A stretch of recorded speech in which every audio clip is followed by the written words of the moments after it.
Je viens de recevoir une petite dinguerie de la part de JD World dans la thématique de la vidéo du jour, le tout dernier magazine V-Jump en date qui contient bien sûr le chapitre complet Dragon Ball Super et d'autres tels que Boruto, la fameuse grosse page avec le Black Freezer, un poster surprise, on n'en a pas beaucoup entendu parler sur les réseaux mais je vous confirme qu'il est dedans avec Bardock à détacher directement dans le magazine si jamais vous voulez l'exposer, quelques informations sur le relationnel qu'entretient Granola avec les personnages de cet arc et deux figurines assez ouf, visiblement Couleur tremble un petit peu pour son petit frère et vient à sa rescousse face à Beerus, une figurine assez imposante. Personnellement j'ai eu la version métal, les petites serviettes assorties avec Couleur et d'autres personnages, mais son opposant du jour c'est le seigneur de l'univers 7, le dieu de la destruction, Beerus. Je ne vous cache pas le fait que je n'avais aucune figurine de Beerus, et bien désormais c'est chose faite et la qualité et la finition sont vraiment très bonnes. Je pense vraiment que je vais le faire siéger en surplomb de ma très modeste collection Dragon Ball. Pour vous les procurer et bien plus encore, il y a tout un univers Dragon Ball et d'autres animés mangas chez JD World, je vous mets le lien en description, vous avez mes codes promo qui sont aussi dans cette même zone et qui s'affichent à l'écran.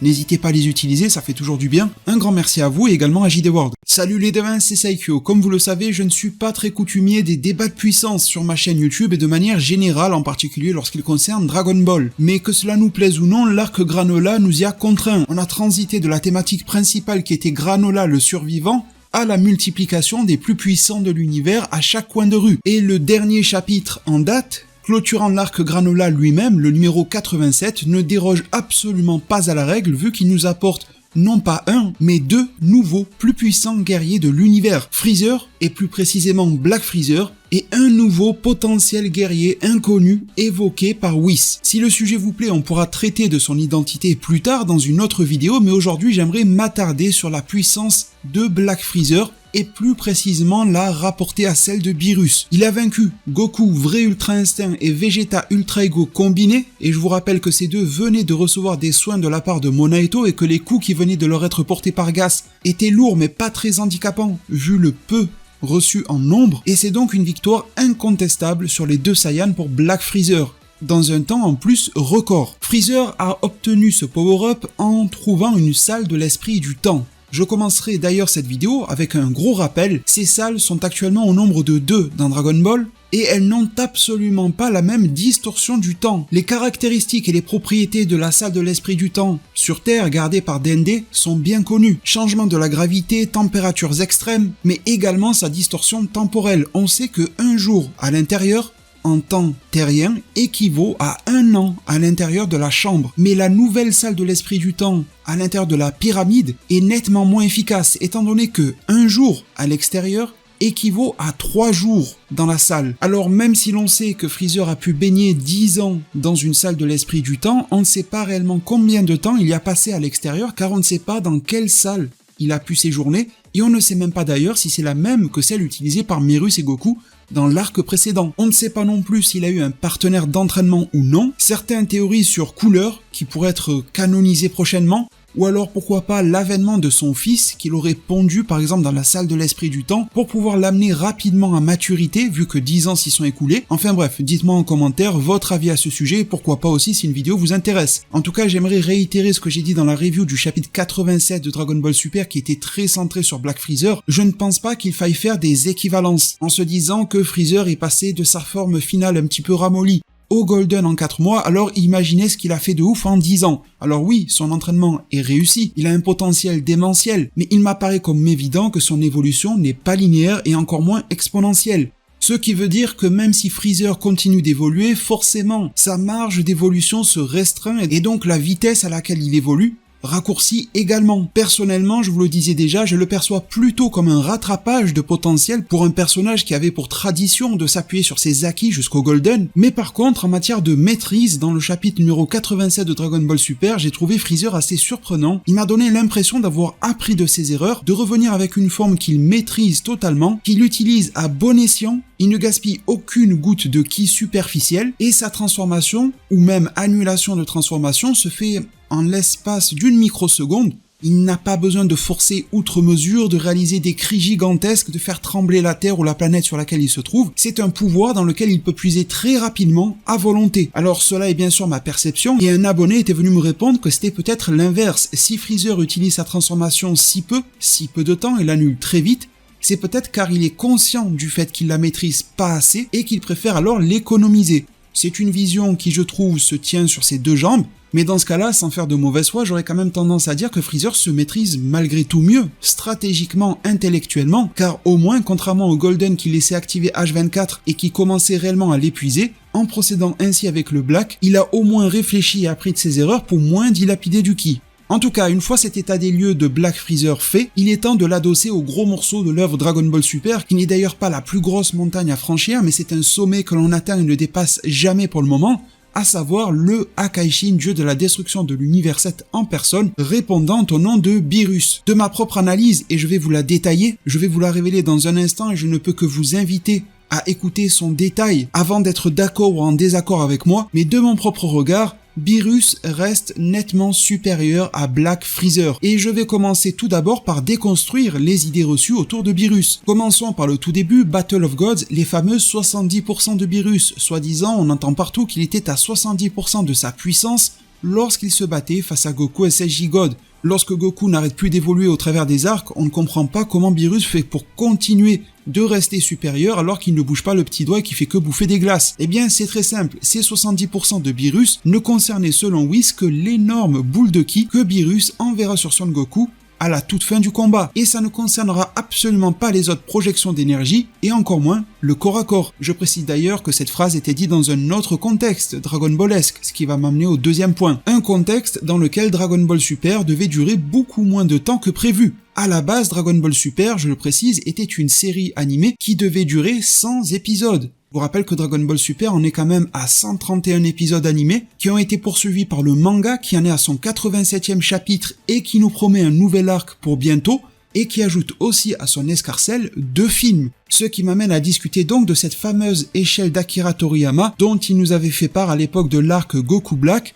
Je n'ai plus les détails exacts en tête et ce n'est pas bien grave, c'est pour ça que je n'ai pas été vérifié pour la vidéo, mais en gros il nous donnait une échelle affirmant que sur une échelle de 10, Whis serait pourquoi pas le sommet, que Beerus serait un 7 ou un 8 et Goku un 6, enfin bref, c'est peut-être pas les bons chiffres, mais en tout cas c'était quelque chose de la sorte et qui est clairement problématique, même à ce jour j'ai envie de dire, parce que du coup ça vient de la bouche et des propos de l'auteur. Pour moi, la seule manière de déconstruire cela, c'est de rappeler une nouvelle fois le contexte. Le fait que Dragon Ball Super devait s'arrêter beaucoup plus tôt, que ça ne devait pas avoir cette ampleur-là, qu'ils ont poursuivi l'œuvre et qu'il fallait l'étendre d'une manière ou d'une autre. Il y avait grosso modo 3 moyens, soit Beerus se faisait éclater par le premier venu Goku Black ou je ne sais qui à l'époque, et on n'en parlait plus.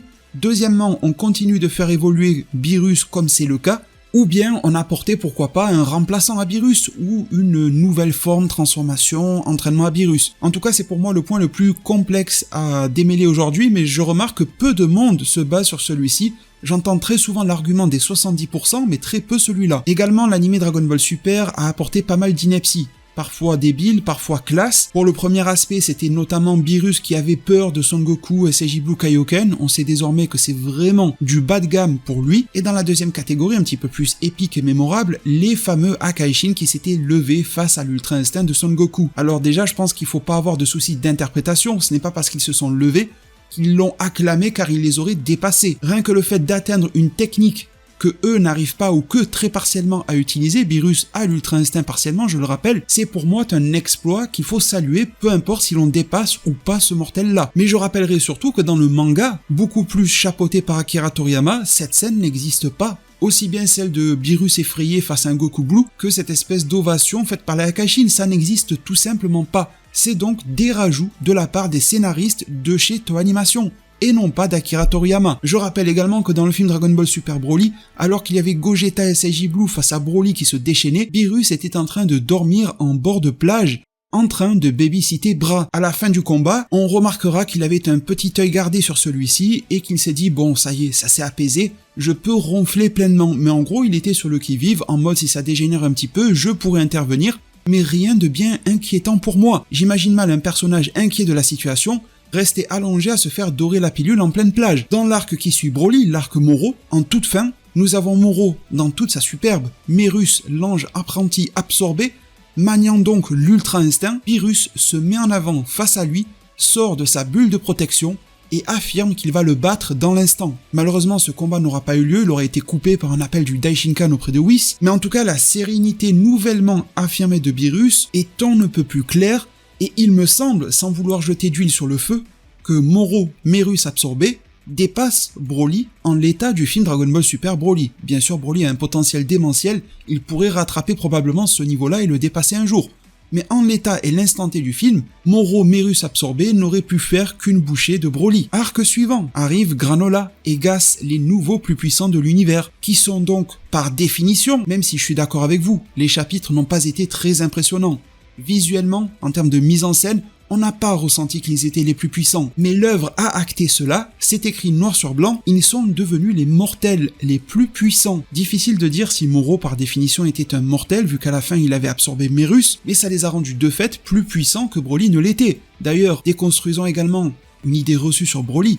À la fin du film Dragon Ball Super Broly, ayez bien sûr les bonnes traductions. Goku n'a jamais dit que Broly était plus puissant que Beerus. Il a dit « tu étais peut-être plus puissant que Beerus ». Donc rien de confirmé. En parlant de choses qui n'est pas confirmées, avant de reprendre mon propos, durant l'arc Zamasu, version manga, ayez également la bonne traduction. Si vous vous appuyez sur des fantrad, pour lesquels j'ai énormément de respect bien sûr, vous risquez d'avoir eu les mauvais mots sous les yeux, étant donné que à aucun moment, Kaioshin, Shin de l'univers 7, n'avait dit que Vegeto SSJ Blue était du niveau où surpassait Beerus.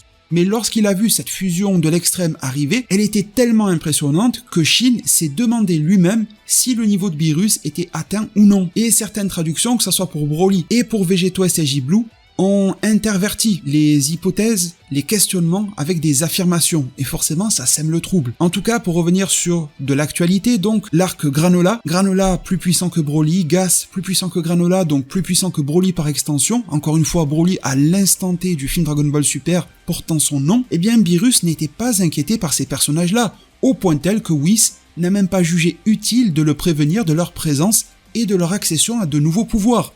Et le dragon de la planète céréale, Torombo, lui-même dira être incapable de rendre quelqu'un plus fort qu'un dieu. Alors le terme de divinité est très vaste, je le disais déjà, de Dende, en passant par les Kaio et Kaioshin, jusqu'aux Akaishin, les anges et même au-dessus, ça devient difficile de coller à cette définition-là, mais on s'en fait quand même une petite idée vis-à-vis du fait que Torombo ne pouvait pas rendre un mortel égal au plus puissant à un Akaishin, ou du moins pas plus puissant que le plus puissant des Akaishin, pour coller le plus fidèlement à la définition, car vous allez voir par la suite que les Akaishin n'ont pas du tout le même niveau entre eux. Justement, parlons de ces derniers. J'aimerais déconstruire l'idée reçue de Beerus face à Vermoud. Et ne vous en faites pas, je ne me suis pas égaré dans le sujet, cela va nous ramener directement à Black Freezer. On a tendance à décrédibiliser Beerus parce qu'on se dit qu'il est moins fort que Vermoud ou que Kitera, pourquoi pas, et que Jiren dépasse de toute façon Vermoud et Kitera, donc à quoi bon parler? Eh bien déjà, l'animé Dragon Ball Super nous a dit que Beerus avait perdu au bras de fer face à Vermoud, tandis que le manga a dit autre chose et nous a dit que Beerus avait perdu au bras de fer face à Kitera. Ce ne sont pas les mêmes Akaishin. Un, c'est le clown de l'univers 11, et l'autre, c'est la souris de l'univers 4. Donc déjà, il y a un petit souci. Mais bon, peu importe face auquel il a perdu, je l'avais déjà expliqué à l'époque, je ne vais pas rentrer dans un million de détails, perdre au bras de fer face à quelqu'un ne veut pas dire perdre un combat face à ce dernier. Et en plus, nous avons des éléments de comparaison apportés par le manga. Il y a eu une battle royale des Akaishin juste avant le tournoi du pouvoir et se sont retrouvés en finale Beerus et Kitera. Vermoud, lui, a préféré gruger, faire croire qu'il était déjà KO avant le terme du combat pour passer au travers et user donc de ruses et de stratégies, car probablement qu'il avait bien jugé ses adversaires et surtout jaugé au point tel de se dire qu'il serait perdu d'avance. Il a préféré se mettre à l'écart et sortir victorieux à sa manière plutôt que d'y aller de manière frontale. C'est tout de même une forme d'aveu d'une certaine infériorité en matière de puissance et surtout de capacité à battre Beerus dans un combat singulier.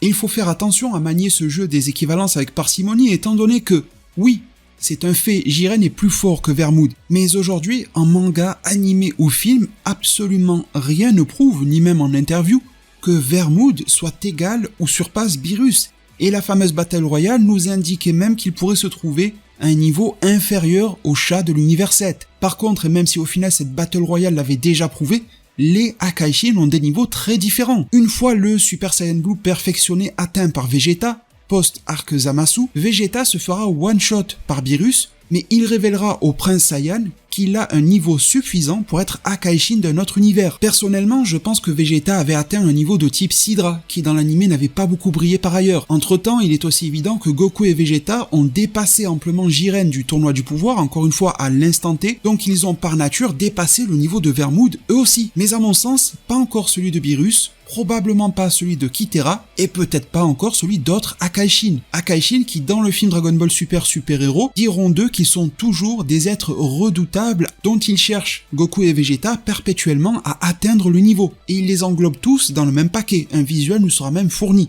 Alors à chaque arc, le niveau de Beerus semble être repoussé, implicitement, un petit peu plus en avant. Et une interview toute fraîche de Toyotarou est intéressante à analyser. Il disait que les prochains paliers à atteindre et dépasser pour Goku et Vegeta seraient notamment Beerus et Whis.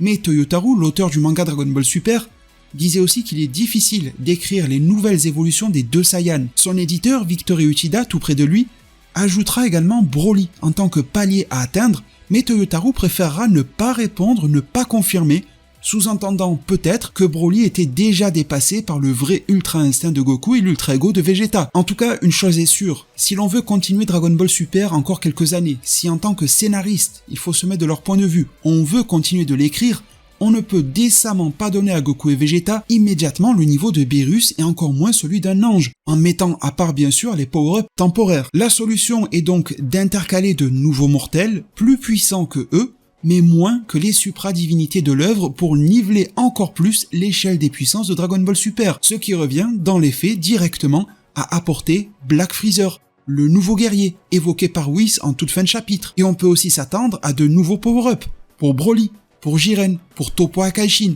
pourquoi pas aussi du côté de Hit et des Saiyans de l'univers 6 qui sont à surveiller. Alors je vais entrer ici dans un certain degré de spoiler du film Dragon Ball Super Super Hero, cela va nourrir mon analyse, mais personnellement c'est un niveau de spoiler que je considère comme mineur. Cela va vous révéler pourquoi Broly, Shirai et Remo sont sur la planète de Beerus. Vous n'en apprendrez pas plus. À vous de voir si ce niveau de spoiler est supportable pour vous ou non. Eh bien, il est établi par Son Goku, et personne ne contestera cela dans le film Dragon Ball Super Super Hero, que Freezer, à ce moment-là de la chronologie, est établi comme une menace pour Broly, Shirai et Remo. C'était quand même étonnant à la sortie japonaise du film en juin 2022, étant donné que Broly surclassait Freezer dans son propre film. Mais une fois le chapitre 87 sous nos yeux, avec Black Freezer, on a pu comprendre. Goku ajoute également dans ce même film, sur le ton de l'interrogation, que Freezer ne viendra pas chez Beerus, comme si Goku cherchait à se rassurer avec sa propre question, pour laquelle il semble tout de même avoir un penchant vers une réponse favorable, à savoir que Freezer ne foulera pas le sol de la planète du dieu de la destruction. Ce qui répond partiellement à la question,